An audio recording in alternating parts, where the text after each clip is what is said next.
y'all? So I'm about to give y'all some realistic tips on becoming a content creator in 2024. But I honestly feel like a lot of you guys are fake wannabe content creators. I really do. But the reason why I say that is because it's so much free information out here and none of y'all use it. You know what I'm saying? All of y'all keep saying, I want to, but you never do. So I feel like you're a fake content creator. You're a wannabe. Like, turn that wannabe into I'm gonna be. You know what I mean? Not to talk, not to throw shade or none of that. But just start. When during COVID, I had just started. I had no tips, no tricks, and I don't have half of the information that was, well, there was a lot of information out there already on the internet, on YouTube, but it's way much more easier for you guys now in 2024. So what's stopping you? But let's get into the video. So first things first, everybody and their mama gonna tell you to find a niche. I'm not gonna tell you that. I'm gonna tell you to try new things. Try things that you like out and see which one works best for you. And the reason why I say that is because I like tech, right? I could be posting techie videos talking about things like this and what this gadget does and probably get 20 views.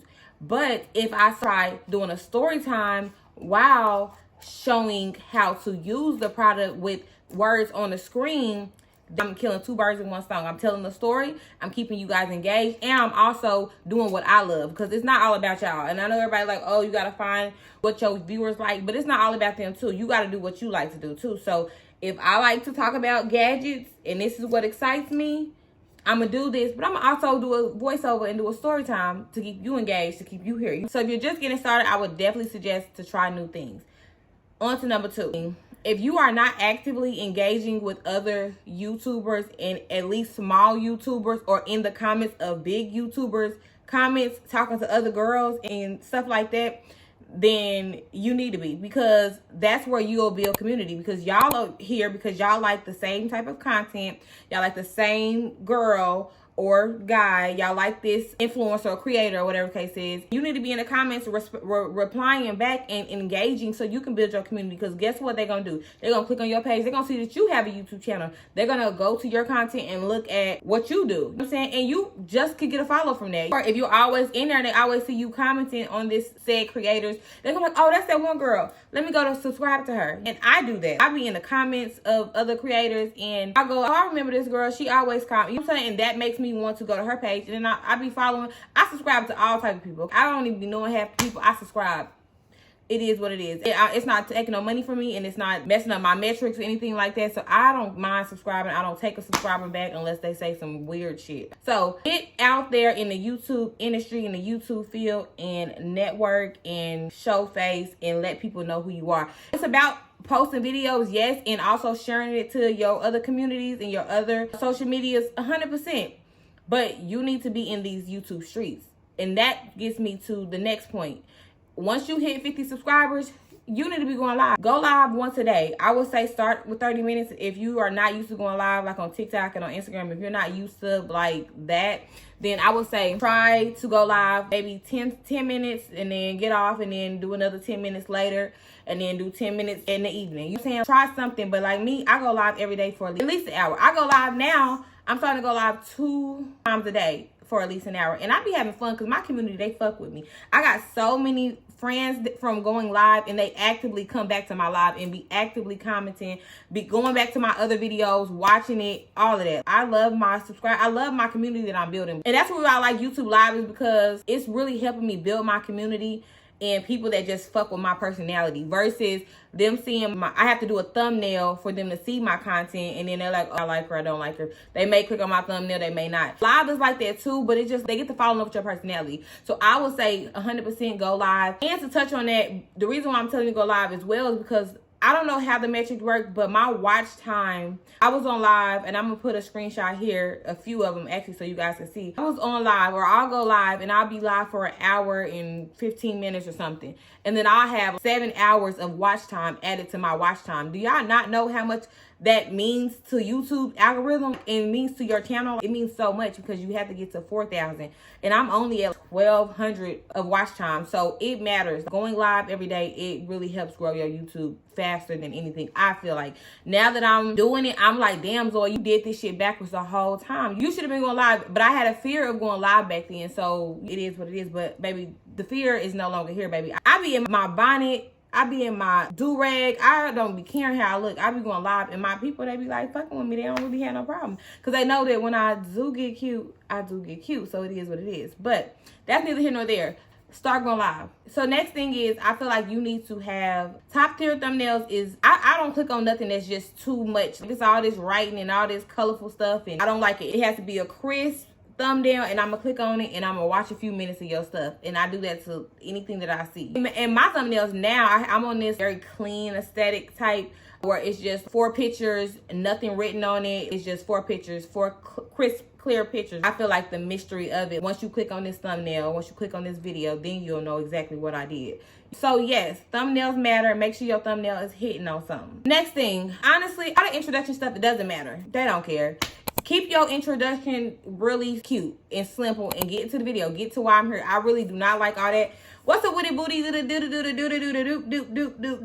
I don't like it. I skim through it, and that is not good for your algorithm. Just get to the point, baby. What's up? It's Zoe. Welcome back to my video. Anyway, so today's video is gonna be simple, right? And those intros, please keep your intro down to a minimum. I know y'all want to pay for a nice intro, but that will get me up off your video really fast if the intro is long. So try to make sure your intro is at least maybe 6 seconds. 6 seconds is good enough. A lot of girls, they go get their pictures done. They go do this, do that, all of this.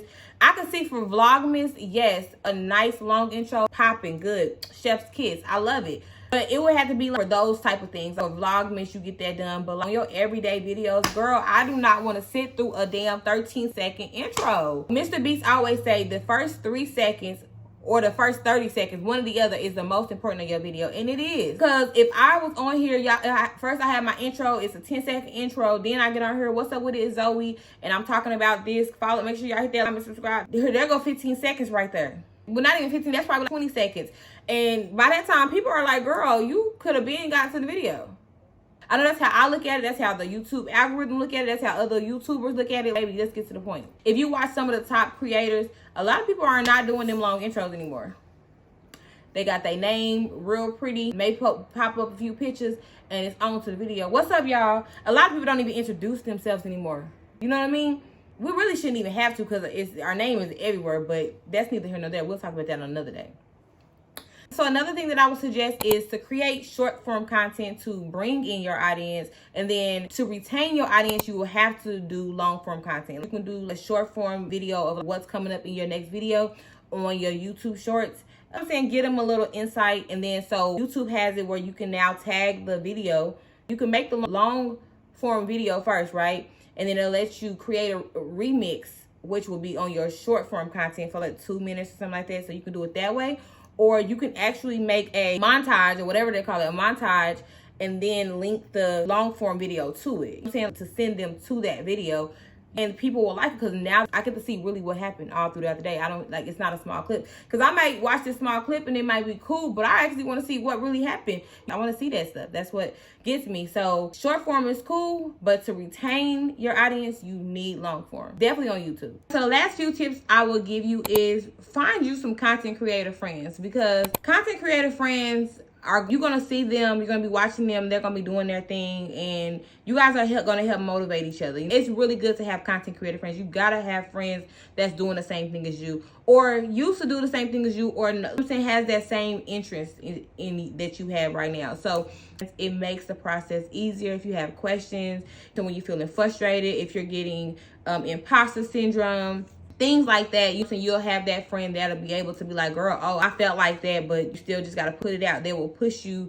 And then watching them create content and seeing their videos do good, you know what I'm saying, will push you to be consistent. You know what I'm saying? 'Cause it will push you to be more consistent. And you know what I'm saying? And then they also will hold you accountable. I think it's very important to have an accountability partner in all that you do when it comes to, if you're trying to become a YouTuber, 100%, or a content creator at all. A lot of my friends are people that I met on the internet and that we're just cool now. And then I have friends that want to be content creators, but they be bullshitting. So I don't really have content creator friends like that, but I have friends that are going to do great things when they finally start. So if you just starting out and you like, oh, I want to create content, but I don't know how to edit and I can't afford to pay somebody to edit all my videos, I'm gonna tell y'all right now, y'all gotta go to CapCut. CapCut is gonna be your best friend. And I like VLO, VLO. I'm gonna put a little screenshot of it on here.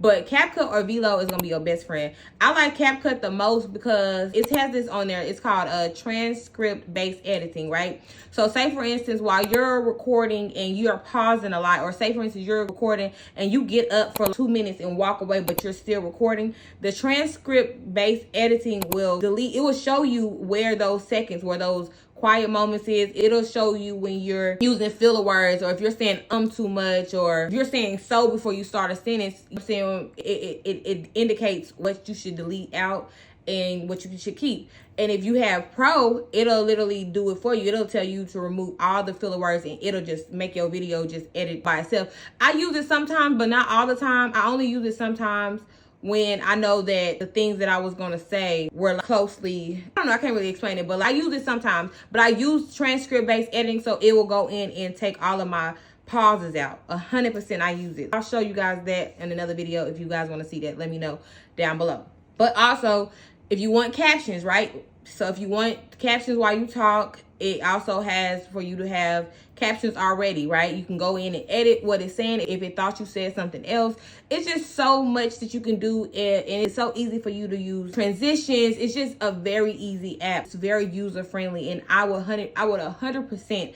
I want them to sponsor me, actually. And I actually get paid from CapCut. If you are really good at, this is a sidebar, if you're really good at making thumbnails and stuff like that, they are paying on CapCut. If you know what I'm saying, like CapCut Creator Fund. And if you want the link to it, because it's invite only, I can send you my link. Let me know. Anyways, what else I was gonna say? You don't have to get a camera, but I definitely would suggest learn to use your back camera. At first, it was really hard for me to use. Right now, I'm recording on my iPhone because my camera, my lens on my camera is messed up. And so honestly, you don't have to get a camera. I would say a camera will hold you accountable, because you be like, oh, I spent $600 on a camera.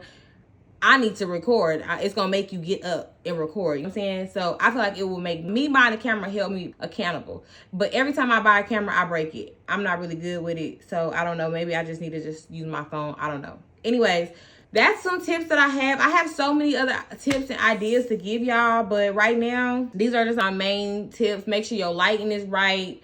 Make sure if you're gonna do it in your apartment, like right now I'm using just the sun. I don't have on no lights or whatever. I'm just using daylight. So that's a really good lighting. Make sure you get something like this for if you're gonna do like sit down videos, darker videos or whatever. Not darker videos, but like you say, if it's like nighttime, make sure you just invest in your lighting. They have so many different cheap ways for you to get lighting. Walmart has stuff. TikTok got some cheap stuff. And if you have to, girl, make sure you just are recording in the daylight. If you can't afford to get no ring lights, if you can't afford that stuff, get you a tripod. Or you ain't gotta get a tripod. Find you something outside, sit it up, and record. However you decide to do it. You know what I'm saying? Just start. All I'm gonna say is my main tips for you guys, just start creating the content, and the followers are gonna come, the subscribers are gonna come, the views are gonna come, the watch time is gonna come. I wish I would have known the things that I know now. Literally within 1 month, I've grown 100 subscribers just off of going live. I wish I would have known to go live a long time ago. People been telling me to go live years ago. I never did it. And then randomly, I started going live. Oh, boom. Wait a minute before I go. Last thing. Don't tell YouTube that I'm telling y'all this. But if you do right now, let me show y'all. Who is that right there? That's me. If you, let me see y'all. Hold on. So right now I'm running my YouTube playlist on it's not connected to no account. It's just like a guest account or whatever, because guest YouTube, whatever. I'm not signed in or nothing. I'm just running it. It's on my in my bedroom TV. It's on my front room TV. And when I go to bed, it's on both TVs, and it's on my phone while my phone is charged up. I'm not signed in, so it look to the algorithm. It don't look weird. I don't know, but that's what I'm doing. And my mama, she runs my playlist. My sister, my brother sometimes run it. You know what I'm saying? I'm gonna get these watch the time hours by my birthday. I wish I would have known to do this years ago. Maybe I would have had these watch times. But it's okay. It's neither here nor there. I just want y'all to learn from what I didn't do, so you can grow really fast. All right, love y'all. Peace.